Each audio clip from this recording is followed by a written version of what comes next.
This is Newsnight, where we go above and beyond the headlines. I'm Pia Ontiveros. Tonight on the program, it's getting deadlier in Marawi. New airstrikes target terrorist dens as President Rodrigo Duterte visits evacuees some 40 kilometers away. Police warn against spreading unverified terror threats, but won't take any risks. Relief that Otto is now home in the arms of those who love him, and anger that he was so brutally treated for so long. It wasn't the homecoming they were hoping for. American detainee Otto Warmbier dies shortly after returning from North Korea. And Charisse Pempenko is no more. The singer takes on a new persona.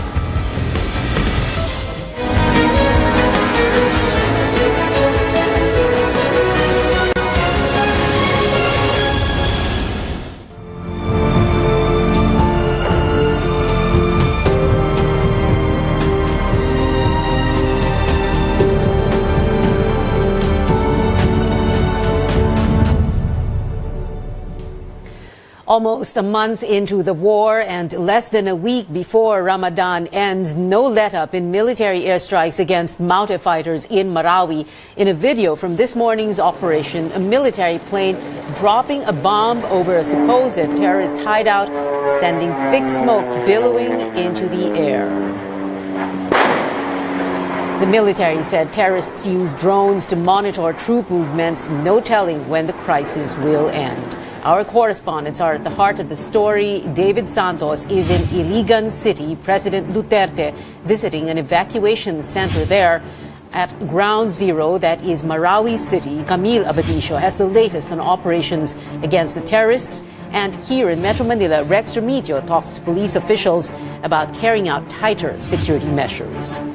Maute terrorists still holding out in portions of Marawi as the city suffers heavy damage from airstrikes and close quarters battle. Let's get the latest from our Camille Abadisio. She's live from Ground Zero. Camille, give us the picture of the danger there right now.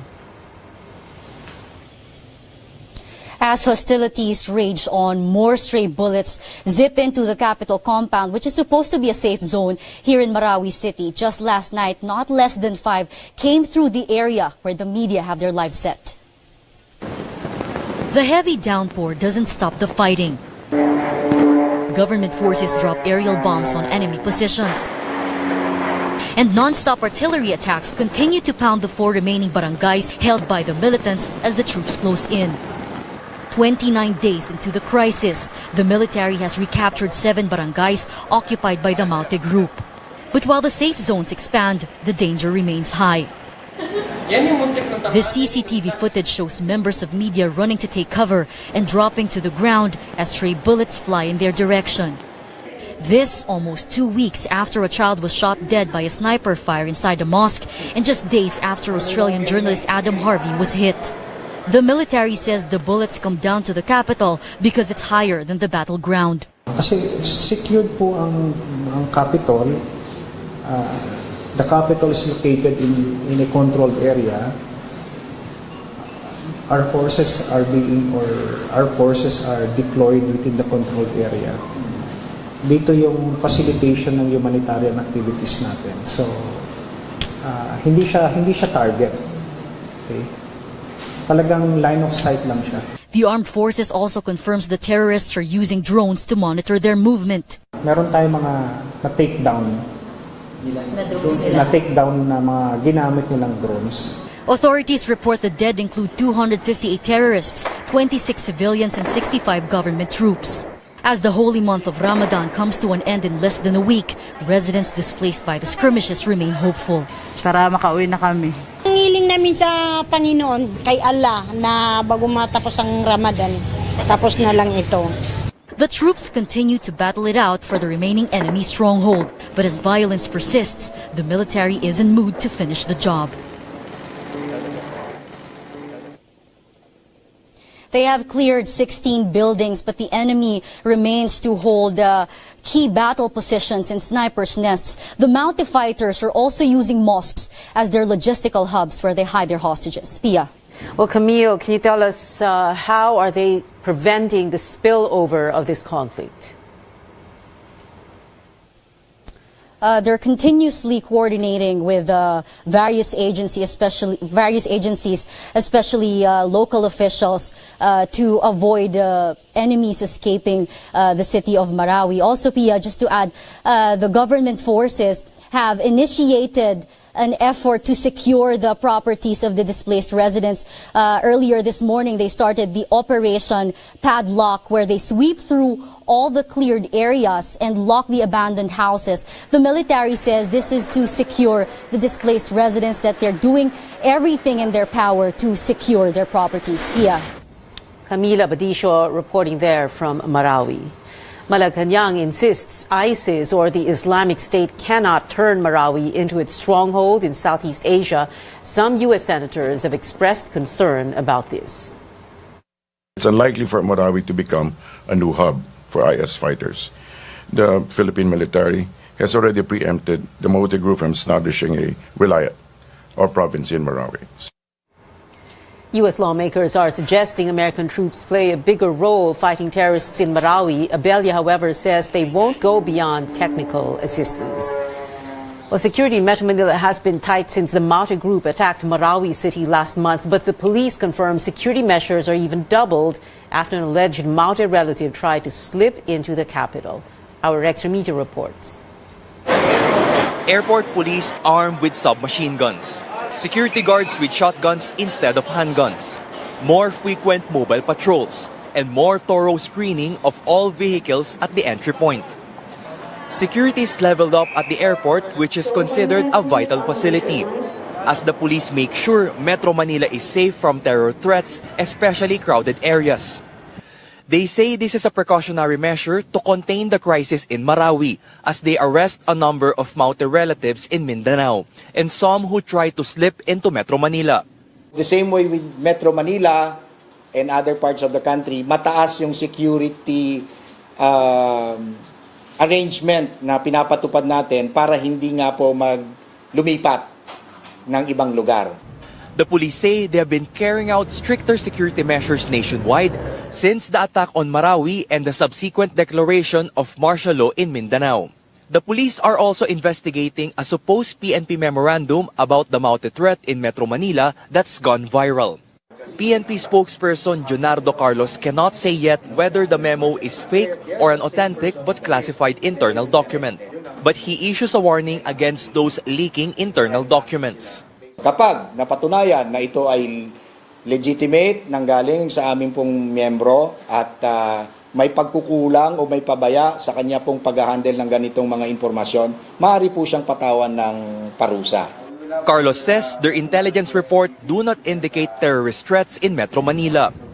The PNP is also advising the public to report about postings of supposed documents on social media. Carlos adds the public should not believe everything they see online. Rex Remitio, CNN, Philippines. We'll speak with Metro Manila Police Chief Oscar Albayalde live later on in the show. We're live on Facebook, so if you have questions, please just comment down below. But first, before that interview, here's the world at a glance. Otto Warmbier, the American college student who was detained in North Korea, has died. In a statement, his family said, quote, "It is our sad duty to report that our son has completed his journey home." The 22-year-old returned to the U.S. last week after 17 months in detention in North Korea for trying to steal a propaganda poster. His doctors called his condition unresponsive wakefulness and revealed he had suffered significant brain damage during his imprisonment. In France, authorities have opened a terror investigation into an attack at Paris' Champs-Élysées. A car containing explosives and weapons rammed into a mobile police unit on Monday. Officials confirmed the attacker died. The suspect's car burst into flames as police grabbed him and put him on the ground. In Indonesia, the hunt is on for 4 foreign inmates who staged a brazen escape from Bali's Kerobokan prison. The men dug a 15-meter-long tunnel under the prison walls. They're from Australia, Bulgaria, Malaysia, and India. The Australian national, Sean Davidson, had less than 3 months left of his sentence for violating Indonesia's immigration law. Police say don't believe in fake news about terror threats in Metro Manila, but just the same, they're not leaving anything to chance. And singer Charisse Bembenko has a revelation. That's next here in Newsnight. where we go above and beyond the headlines.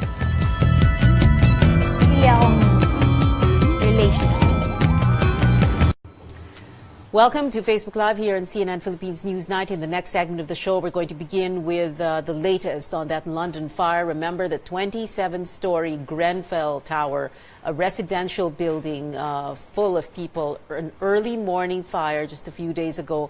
It's turned out into a story about looking for many missing people, and the search is getting excruciating, not just for the family, the relatives, but for those who are searching for victims in that fire. Also, another story we have for you, a young American student who was detained for almost a year and a half in Pyongyang in North Korea. His name, Otto Warmbier. Just a few days ago, he was brought back to the United States finally after being released finally after a year and a half. But he was already in a vegetative state, in coma, and just today, the announcement from his family that he had died, that he had passed away. Very strong reactions from all over the world to this death of the young man, his name, Otto Warmbier. In the meantime, we'd like to say hello to some of our viewers. Let's begin with Michael Kitalig. Thank you for watching, Michael. We appreciate your being with us tonight. Danny Verdis, who is watching from Las Piñas City. Leonila Ravina, who is watching from Cebu. Lorraine Ruanto says, God bless CNN. Thank you for giving us balanced news and information. Well, thank you for staying with us throughout the show tonight and throughout the day. Of course, CNN Philippines always brings you the latest. Like I said, we will have the latest on the fire in that 27-story building in London. We will have the latest on Otto Warmbier. More stories on Marawi, what is going on there. Airstrikes a day, non-stop. The terrorists still hold up there. Authorities are saying there's about 100 to 120 Maute terrorists still hold up in the city of Marawi, in at least portions of 4 barangays out of 96 barangays. We also will have news for you about security preparations, not just here in Metro Manila, but all over the country, as police and the armed forces gearing up for any possible security threat because of this Marawi crisis. The police saying, although the police saying that we shouldn't be spreading any fake news or shouldn't be forwarding or spreading any so-called photographs of any so-called memorandums or directives about any police operations or any intelligence information that's going around. For that purpose, we're going to be speaking to General Oscar Abayalde, the chief of the Philippine National Police's NCRPO, the National Capital Region Police Office. We're going to be speaking to him in about 10 to 20 minutes on the show. This is Newsnight on CNN Philippines. Members of the House Minority Bloc are pushing for an independent fact-finding investigation into what they call is a humanitarian crisis in Marawi. ACT Party List Representative Franz Castro says the probe should look into proper rehabilitation measures for civilians affected by the firefights. The lawmakers earlier joined a mission to provide relief packs to displaced families in Iligan. They say evacuation facilities should be renovated, citing some have only one faucet, catering to hundreds of evacuees. Based on their interviews with about 300 evacuees, they found out that government relief supplies are not enough. Lawmakers also claim that a majority of displaced families want aerial bombings to stop and martial law in Mindanao lifted. Every day we have been receiving assurance from relevant government agencies like the AFP or Malacanang that they are in control of the situation, but it's almost been a month. And, and things are getting worse. We're getting different versions of the news happening there. And, people are asking us, what is your political analysis on what is happening? But we know too that as a university, we're not just here to churn out analysis. At this point, we want to hold on to the power of observation. So we encourage our students, our researchers, our unionists to go there and gather data from the ground. Kung delikado, ito katulad ng binanggit kong kaninang statement, bakit hindi ilabas yung mga evacuee? sa labas ng Marawi na kung saan mas malayo sila sa panganib ng tamaan ng ligaw na bala, ligaw na bomba. An encounter between the military and the New People's Army in the town of Leon in Iloilo earlier today.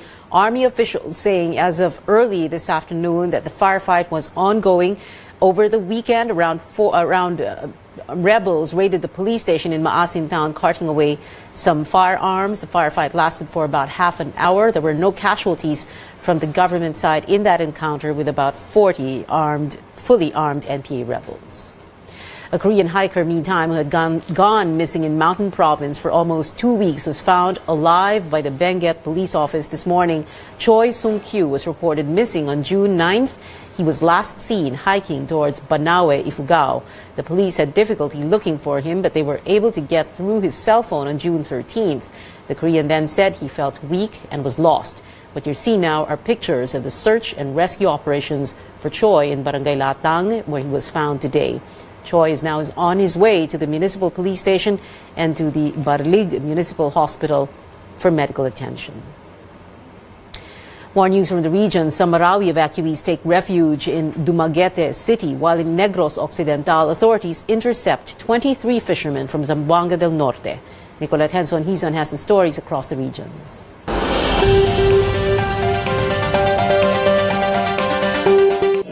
As a steady stream of evacuees from war-torn Marawi City flee the fighting by heading north, the Philippine Coast Guard assumed full control and supervision of ports and ship security in Dumaguete City.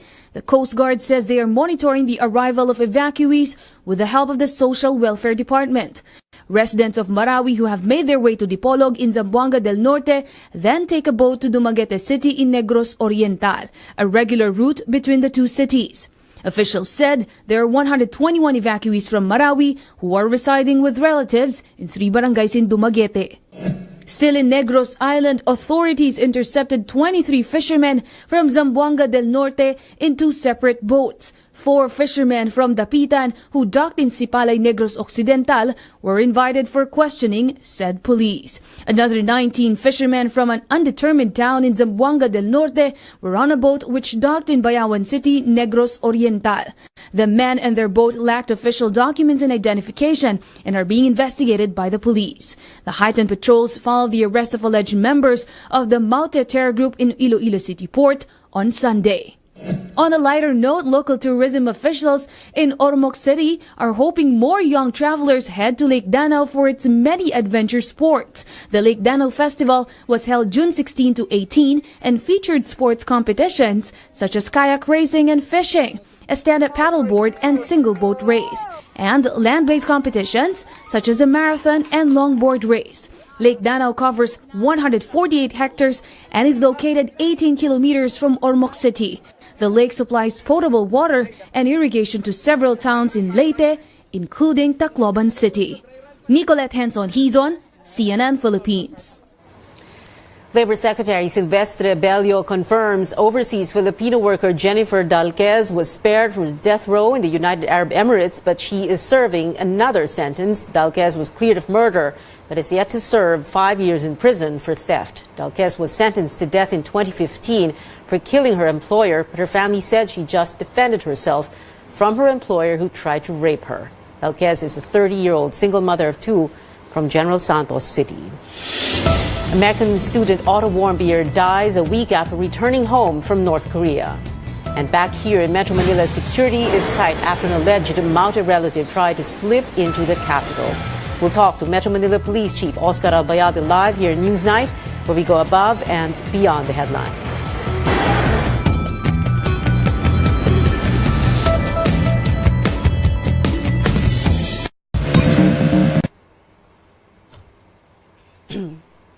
Welcome back. Facebook Live here in CNN Philippines Newsnight. In the next segment of the show, we have the story for you, the latest on these joint patrols that the Philippines, Indonesia, and Malaysia are conducting. This is to combat terrorism and crime on the high seas. It's very timely also given what's going on in Marawi and all the security measures that have been put in place in the entire country.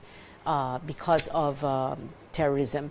We'd also like to say hello to some of our viewers. Bernardino de Alagdon Jr., who's watching from Sorsogon. Eduardo Mayo, who's watching from Iligan City.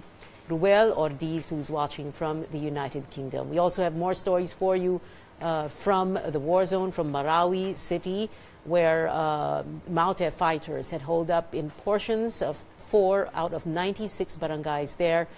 They're still putting up a fight, although AFP Armed Forces officials are estimating there are about 100 to 120 of them left, and this is already 3 weeks into the crisis.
This is Newsnight, where we go above and beyond the headlines. Welcome back. American college student Otto Warmbier only intended to spend 5 days sightseeing in North Korea in 2016. Instead, he spent 17 months there in detention. Less than a week after returning to the United States with severe brain damage, his family announced he had completed his journey home. CNN affiliate reporter Amanda Kelly has a report from Wyoming. Notes of thoughts and prayers across Wyoming tonight, just hours after Otto Warmbier died. I cried.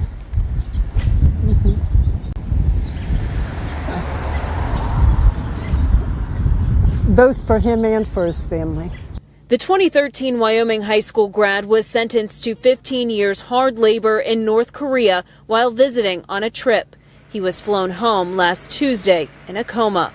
I knelt down by his side and I hugged him. And I told him I missed him and I was so glad that he made it home. The family said today in a statement, unfortunately, the awful, torturous mistreatment our son received at the hands of the North Koreans ensured that no other outcome was possible beyond the sad one we experienced today. Ribbons line nearly every street in town. City Council honoring his memory tonight. I'd like to ask that we take a moment have a moment of silence in Otto's memory. We've all had Otto on our minds for the last 18 months. Doctors say Warmbier suffered severe brain trauma while detained. Tonight, President Donald Trump had this to say about North Korea. It's a brutal regime, and we'll be able to handle it. Now Wyoming pulls together to remember this bright young man. His name will not be forgotten, and what happened will not be forgotten.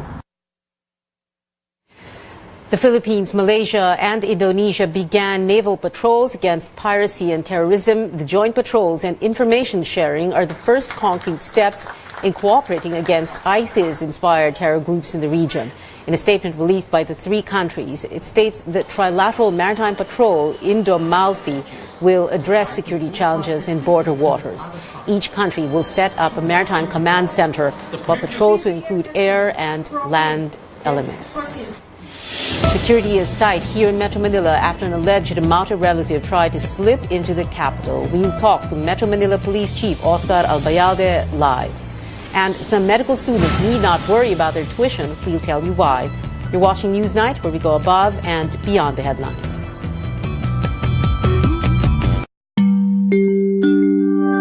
Nescafe?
Welcome back. Facebook Live here in CNN Philippines Newsnight. In the next segment of the show, we're going to be speaking to NCRPO Chief Oscar Albayalde. If you have questions for him, please send them in right away so that we can ask them. Many concerns right now. Security here in Metro Manila. How ready are we? How prepared are we? How prepared are the police and the armed forces for any eventuality, for any incident here in Metro Manila, given what's happening in Marawi? Of course, all those stories about all those leaked so-called memorandum from PNP sources talking about intelligence information that's come up. Also, we will have more stories for you from Marawi and Iligan. President Duterte scheduled to be in Iligan. We're going to have David Santos live a little later on the show. We also like to say hello to some of our viewers. Albert Dalugdug, who's watching from Bukidnon. Glenn Iglupas, who's watching from Iligan City. Nancy Playira, who's watching from Iowa in the U.S. Thank you very much for being with us tonight. Any questions for General Albayalde, please send them in right now.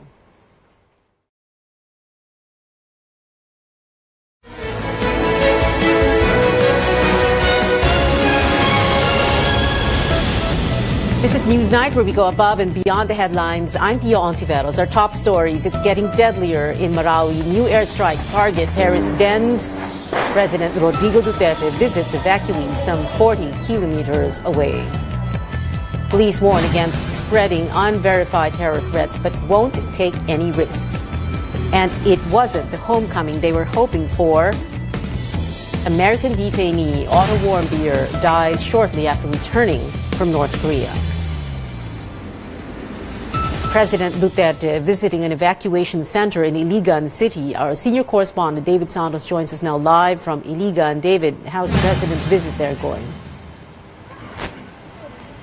Well, Pia, almost a month since the fighting in Marawi broke out, the president is facing its displaced residents for the first time. Now, President Duterte flies to Iligan City this afternoon to speak before an audience of Marawi evacuees. Now, he drives home the message that after almost a month of bloody violence and almost apocalyptic destruction in Marawi, he tells residents displaced by the long-drawn terror siege that he feels sorry for them. Here's the president in his own words.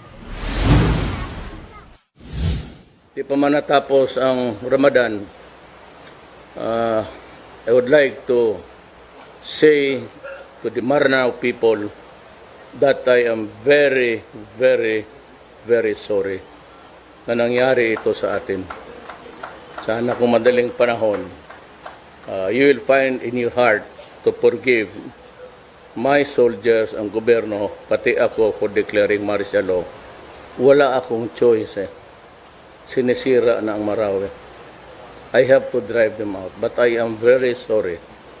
Pakiabot na lang doon sa mga kapatid nating mga Maranao na ang aking paghinakit rin sa nangyari na ito. Patawarin ninyo po kami. But the president also reiterates his frustration over some residents whom he says allowed foreign influence with terror and extremist ideology to come to Marawi. He did not name names, but he made an appeal. While he recognizes historical injustices towards Moros here in Mindanao, he prefers them fighting for it through a revolution. He says he agrees with the ideologies Moro rebel groups like the MNLF and MILF are espousing. He urges those advocating radicalism to instead engage his government in a peaceful dialogue the same way he is now speaking to the MNLF and MILF. Now, the president also assures the residents that aside from ending the battle to free Marawi, he will prioritize rebuilding the war-torn city. Patulungan ko kayo. Huwag kang mag-alala, tutulungan ko kayo. Hindi ko kayo pabayaan. Hanggang relocation. And then we will rehabilitate ang Marawi. Gaganda yan ulit. The president says he is allocating 20 billion pesos for the rehabilitation of Marawi, though his officials had previously announced a 10 billion peso rehab fund for Marawi. It is unclear whether the president had increased the amount to 20 billion pesos or he could just been mistaken with his numbers, Pia. David Santos there reporting from Iligan. Security in Metro Manila has been tight since the Maute group attacked Marawi City last month, but the police confirmed security measures are even doubled after an alleged Maute relative tried to slip into the capital. For instance, in the country's main airport, security personnel are armed with submachine guns, guards with shotguns instead of handguns. There are also more frequent mobile patrols, and vehicles are thoroughly screened. But the police are also facing a different enemy, this time in so-called fake news of attempts to sow terror in Metro Manila, like this supposed memorandum about the Maute threat that's gone viral.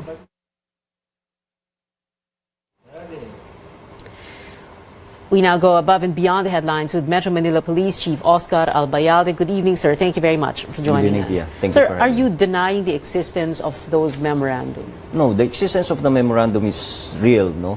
But the information that is in the memorandum has to be validated, has to be confirmed. No, but the memorandum itself is real and it really exists. And that's not the only one, because there are others from other units of the PNP that contain certain so-called unverified intelligence info. Yes, those are all unverified information that needs to be validated, really. We have this from Iloilo. I think it's been spreading all over the social media, and of course from the ABSI group, also spreading all over social media. Okay, so in other words, hindi naman dapat mabahala ang mga tao sa nilalaman kuno ng mga intel info na ito. These dahil are hindi pa nga valid. all raw information. Ito yung tinatawag nating raw information that needs to be validated, that has to be confirmed by our intelligence operatives, and probably yung ating mga territorial units or ating mga lower units like yung mga PCPs natin. Okay, so where did the leaks come from? From within the PNP also? Probably yes. Yeah, I would like to believe that nanggaling mismo from our So why would they personnel, leak yes. it, sir?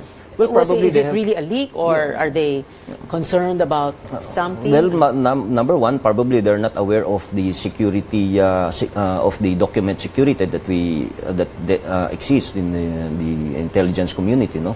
And probably they want to share it to their friends or to their relatives, and then their relatives probably share it to another friend. Then it goes on and on. Yeah, okay. But you have sanctioned these people who you suspect have leaked these memos. Yes, right now, yung head of the intelligence division of Valenzuela's police station was already relieved pending the conduct of an impartial investigation on this. Okay.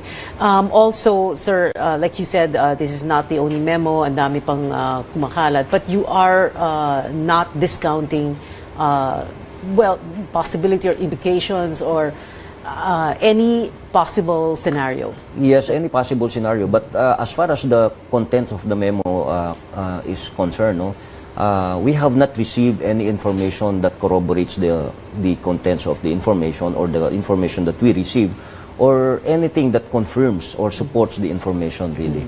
But in spite of that, sir, you are still, not just NCRPO, but all the regional offices, no, PNP, you are still heightening security measures. Yes, we are still in full alert status. The whole Philippine National Police is still in full alert status. And of course, whenever we get this information from any source for that matter, no, we do not take anything for granted. That's why we give it, we share it to our counterparts from the armed forces of the Philippines. We share it to our units down to the PCP level.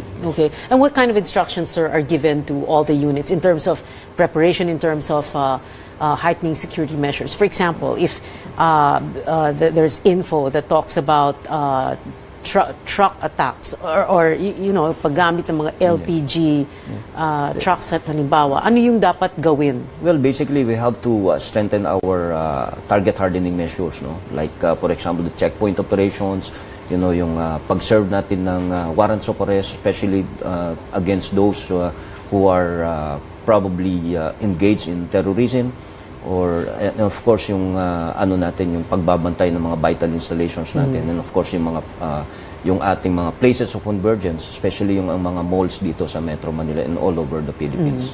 Sir, during the break and before the newscast, we asked for questions from people, no? And there's one, for example, that's come in from Facebook through Facebook from AIRSTR1KE, and he's asking, is there a profiling policy for Muslims flying into Manila?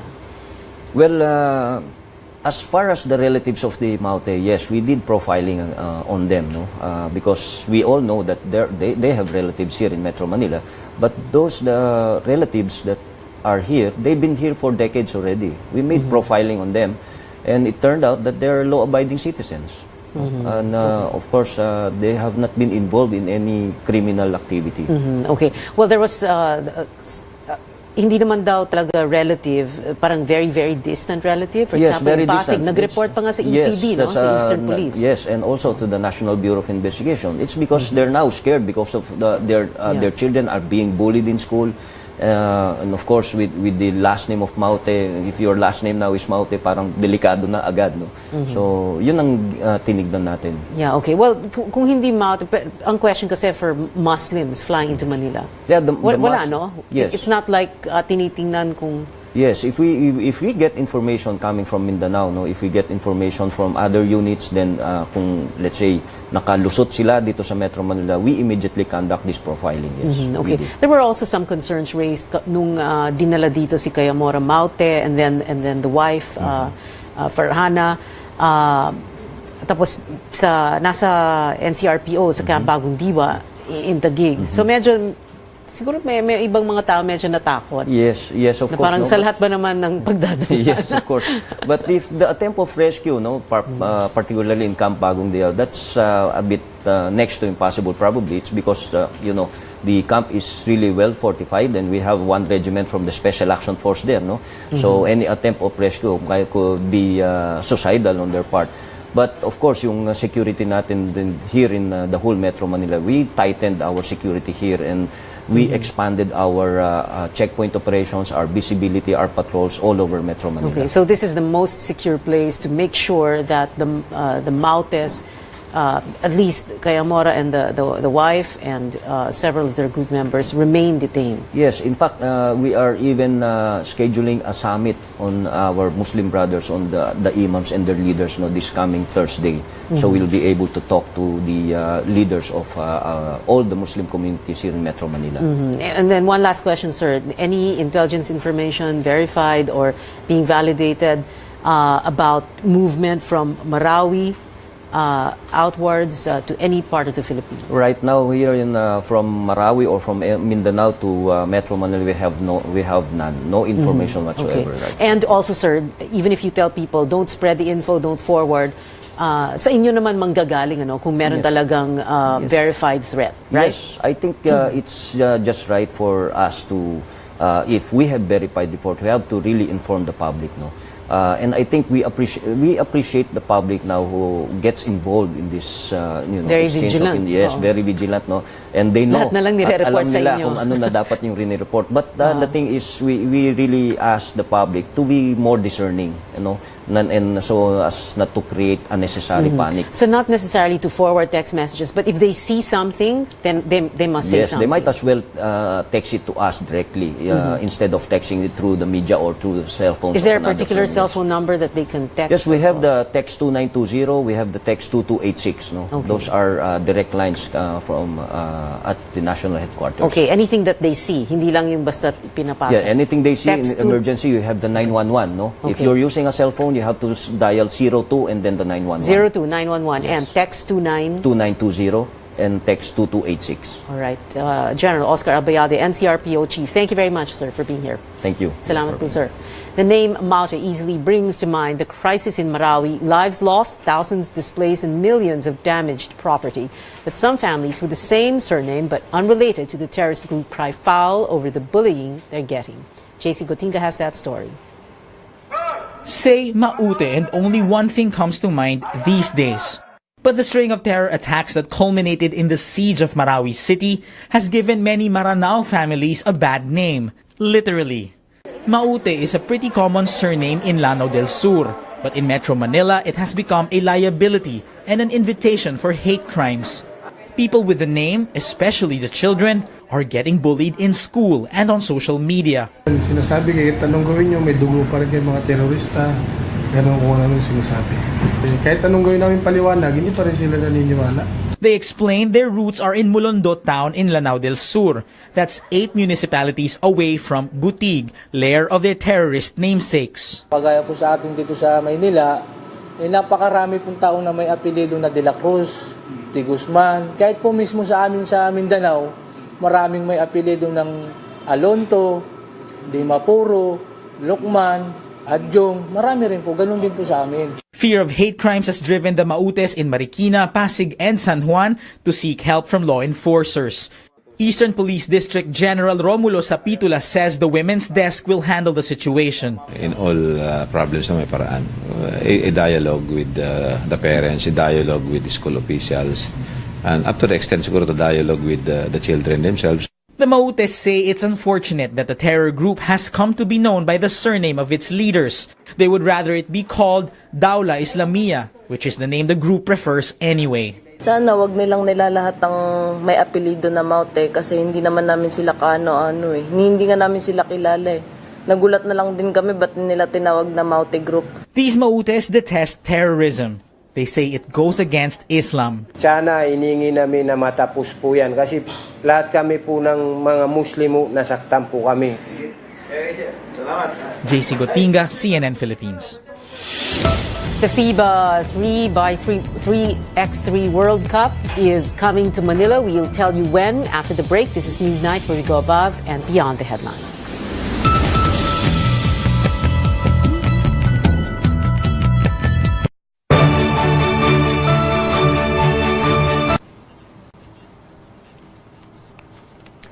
Welcome back.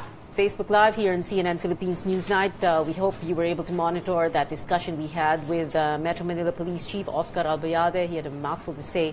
Among them, of course, don't forward any of those text messages, don't forward those emails of memorandum that came from the PNP. But he's saying that if there is verified information, that they will make that announcement, and that announcement will come from the Philippine National Police. In the meantime, in the next segment, we have this story for you, some good news for some medical students. Also, hello, we'd like to say hello to some of our Luchi Melchor, watching from Japan, Roldan Bokia, who's watching from Kuwait. Thank you very much for being with us tonight, and please tell us not just where you're watching from, but your thoughts and your opinions on the stories we have for you tonight here on Newsnight, here in CNN Philippines. Please stay with us until the end of the show, which is at 7 o'clock.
You're watching Newsnight. Let's check how major roads here in Metro Manila are looking. First, Taft Avenue and Pedro Hill Street. If you're northbound, your lanes are on the left side of your screens. Expect to hit the brakes approaching the intersection. Traffic becomes moderate to heavy toward Luneta. On the right side, you have the southbound stretch. Traffic still light going to Hill Puyat Avenue. Let's move to the Skyway. If you have a flight to catch this evening, traffic is still light at the new NAIA Expressway. So you can expect a fast drive heading to and from the NAIA Terminals 1, 2, and 3. The Senate Committee on Government Corporations and Public Enterprises would like to know if the Social Security system has enough funds to sustain the additional 1,000 peso increase for pensioners. That is the subject of an inquiry today, which also tackled proposals to raise the monthly premium. Our Cecil Lardizabal now joins us live from the Senate. Cecil, tell us, is there reason for pensioners to worry about the additional pension they're getting monthly? Pia, what the Social Security System, or SSS, is telling us is that there are sufficient funds for the additional 1,000 peso increase to all pensioners. In other words, there is no need to worry at this point. The SSS has opened its books and showed us the figures to prove their claims. Their contribution collection has increased from 12 billion pesos per month last year to 13 billion pesos per month this year. Their investments in other income have also gone from 7 billion pesos in the first 4 months last year to 8 billion pesos in the same period this year. That covers all 2 million pensioners in the country, plus additional 30,000 retiring individuals every month. Now, does the institution need to increase the monthly premium to be able to help afford the higher pension? The good news is that it is not being considered at this point until such time that the tax reforms are approved. Also, during this afternoon at the Senate hearing, Senator Dick Gordon was telling SSS officials to go and look for other sources of funds and invest the money properly so that they will be able to deliver their commitment to their members. Now, let's listen in to Senator Gordon and the chairman of the SSS. Didiscuss natin yung lifetime ng SSS, kung paano natin mapapabuti, mapapalawig yung pondo para mahaba ang panahon. At hindi lang mahaba ang panahon. At pag nag-retire ang mga tao, dapat nilang malaman para pag nag-retire sila, tama ang contribution para malaki rin yung retirement. Kasi kung maliit ang contribution, maliit talaga ang retirement. The additional is 2022. Pero kung itong mga interventions na ginagawa natin sa investments, mag-succeed tayo, and pray na mag-succeed tayo, ang aming self-imposed deadline is 2019. That was the chairman of SSS, Dean Amado Valdez, telling us about the additional 1,000 increase. Remember, the original proposal was 2,000 peso increase. The 1,000 peso, which is now being provided this year, and the other 1,000 increase in pension is targeted to be provided by year 2022 or 3 years earlier, which is year 2019. Pia. Cecil Lardizabal reporting there from the Senate. Medical students in some state universities need not worry about tuition fees. Ina Andalong tells us why. Miguel is in his 3rd year of medical school. Going through med school is a challenge in itself, and finding ways to pay his way through it is even tougher. It is around 60,000 pesos per semester. Hindi pa dyan kasama yung mga gastusin namin sa mga libro, sa mga tools na kailangan namin. At actually, lalo na pag nag-clerkship, hindi dyan kasama yung yung gastos namin sa mga medical supplies ng mga pasyente. Kasi most patients sa PGH cannot afford kahit mga simpleng syringes. And kami mismo actually yung sumasagot nun. But his difficulties could end soon. The government released 317 million pesos in tuition assistance for medical students in 8 state universities and colleges. There's a catch though. It comes with what is called a return service agreement. For every year that they enjoy the tuition assistance, they have to stay in the country for 1 year. And they can do the return service in various capacities, like do their residency in tertiary hospitals of the government. They can serve in provincial and district hospitals or even become doctors to the barrios. About 2,000 students stand to benefit from the program, which also seeks to increase the number of doctors serving in government hospitals, especially in remote areas. UP Manila offers a similar program to its students after it discovered that majority of them leave the country after graduation. They usually do their residency abroad. Often, they stay there. Miguel understands why. He points to the country's poor healthcare system, another problem he hopes will be fixed soon. Kahit let's say wala silang pakialam dun sa sweldo, nakikita nila na sobrang dahil pupunta sila sa community, sila lang yung doktor doon, wala pa silang minimal support pa yung nakukuha nila. Halos minsan yung ibang gamot sila na yung sumasagot. Nakikita natin, nagiging self-defeating siya. If a student violates his return service agreement, he'll have to pay the government his full tuition plus interest. It's a tough obligation right after college, and it may cause more complicated problems for med students who accept free tuition but end up shifting courses along the way. But with the skyrocketing cost of higher education, it's an option many willingly take. Ina Andalong, CNN Philippines. Well, that's just among the government's latest initiatives to help students. There's also an 8 billion peso budget to subsidize tuition in more state universities.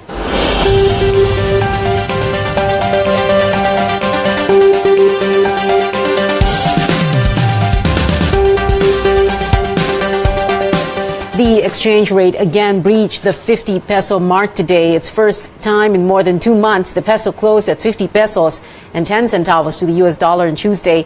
It lost 19 centavos from the previous day. BPI chief economist June Neri says most Asian currencies have weakened. The United States Federal Reserve hinted at raising interest rates in the world's largest economy. This prompted investors to flock to safe haven assets like the dollar. Philippine Airlines acquiring 7 new aircraft from Canadian aircraft maker Bombardier. In a statement, the flag carrier says it signed an agreement for the purchase of 7 Q400 planes. That brings the total number of PAL's Q400 aircraft orders to 12. PAL will take delivery of the world's first dual-class 86-seater Q400 aircraft next month for domestic routes. Time now for the latest in sports. Another big sporting event takes place in the country next year. Our sports desk anchor Miko Halili has the latest. Miko, tell us more about this. Yes, Pia, this is certainly something for hoop fans for next year. Manila will be the host for the 2018 FIBA 3x3 World Cup.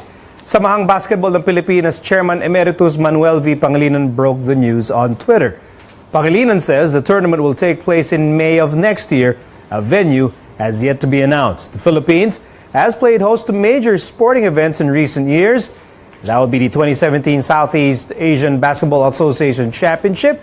The country also hosted the FIBA Olympic qualifiers last year. Tonight at 7, we'll preview Game 1 of the PBA Commissioner's Cup Finals between the San Miguel Beermen and TNT Katropa live on Sports Desk. I'm Miko Halili. Back to you, Pia. Thank you, Miko. This is Newsnight, where we go above and beyond the headlines. We'll tell you why people still can't get enough of the Despicable Me franchise. And netizens still talking about the new persona of pop star Charisse. Keep it here on CNN Philippines.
Despicable Me 3 dominates the local box office on the movie's opening weekend. The new comedy adventure from Universal Pictures and Illumination grossed over 93 million pesos. Its Philippine distributor says Despicable Me 3 now has the biggest opening weekend for an animated film this year. Its launch in the country is also the biggest in the region, surpassing box office totals from Malaysia, Singapore, and Thailand. Despicable Me 3 is still showing in local cinemas. From an artist's new persona to government's new transportation policy, our Nicolette Henson-Hizon has the lowdown of trending conversations on social media.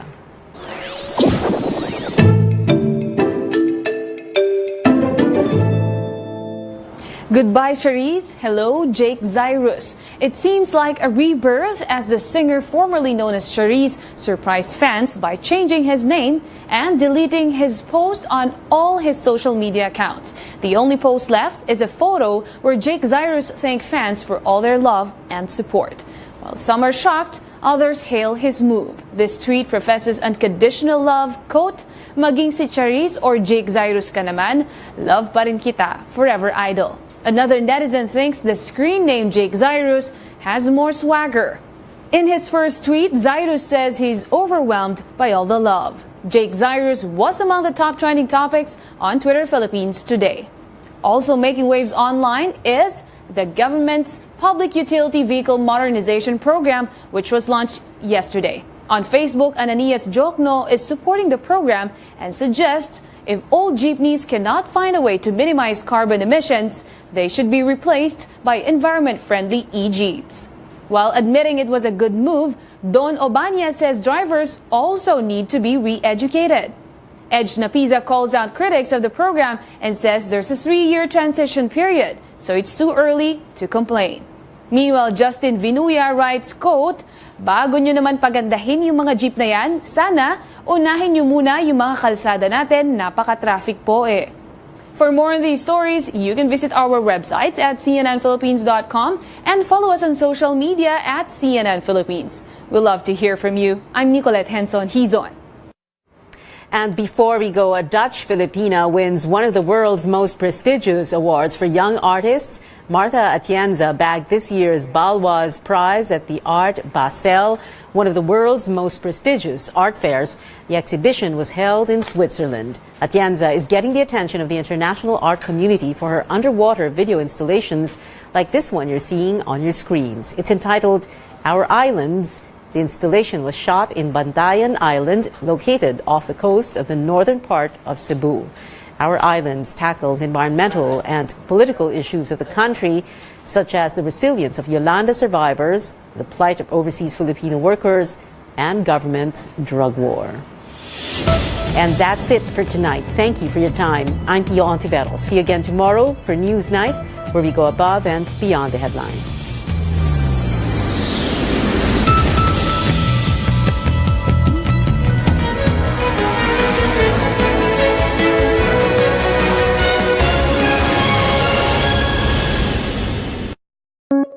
This